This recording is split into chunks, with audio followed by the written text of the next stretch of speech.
सालों पहले एक नगर में एक बुद्धिमान राजा राज्य करता था। उसकी बुद्धि और होशियारी की चर्चा दूर दूर तक थी। राजा कभी भी बिना सोचे समझे कुछ नहीं कहता और ना ही किसी आरोपी की बात सुने बिना उसे सजा सुनाता था। उसकी बुद्धिमानता की चर्चा सुनकर आसपास के राजा रानियां और राजकुमारी आदि उनसे जलते थे। इसी जलन के चलते सभी उस राजा की बुद्धिमानता की परीक्षा लेने के लिए नए नए तरीके अपनाते थे। हर बार राजा दूसरे राज्य के शासकों द्वारा ली गई परीक्षा में खरा उतरकर खुद को होशियार और योग्य राजा साबित करता था।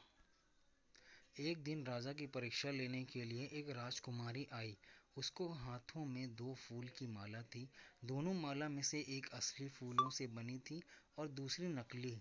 उस दोनों मालाओं को देखकर उसका ये भेद बिल्कुल पता नहीं चल पाता था। इसी वजह से राजकुमारी ने राजा के सामने दोनों मालाएं रखकर पूछा, हे राजन, अगर आप बुद्धिमान हैं तो बताइए कि इनमें से कौन सी माला असली है। राज दरबार में बैठे सभी दरबारी माला को देखकर हैरान थे, क्योंकि किसी को भी समझ नहीं आ रहा था कि असली फूलों की माला कौन सी है। सभी इस सोच में थे कि राजा कैसे बता पाएंगे कि असली फूलों की माला कौन सी है। राजा भी माला को देखकर परेशान होने लगे। उसी वक्त उनके दिमाग में कुछ तरकीब आई। उन्होंने तुरंत अपने एक सेवक से कहा, बगीचे की खिड़कियों को खोल दो। सेवक ने बगीचे की खिड़कियों को जैसे ही खोला तो राजा ने देखा कि फूलों में बैठी मधुमक्खियां खिड़कियों से राज दरबार में आ रही हैं।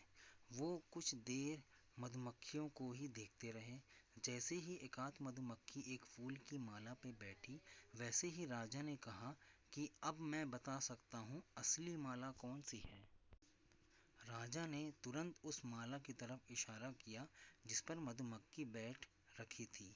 राजा की होशियारी देख दरबार में मौजूद सभी उनकी तारीफ करने लगे। सभी कहने लगे कि हर राज्य को आपके जैसा ही बुद्धिमान राजा की जरूरत है। राजकुमारी भी राजा की बुद्धिमानता देखकर खुश हो गई। उसने भी बुद्धिमान राजा की तारीफ में कुछ शब्द कहे और वहां से अपने राज्य की ओर निकल पड़ी। तो दोस्तों, आपको ये कहानी कैसी लगी कमेंट करके ज़रूर बताएं और इस चैनल को सब्सक्राइब करें ताकि आपको मैं अच्छी अच्छी कहानियाँ इसी तरह सुनाता रहूं। धन्यवाद।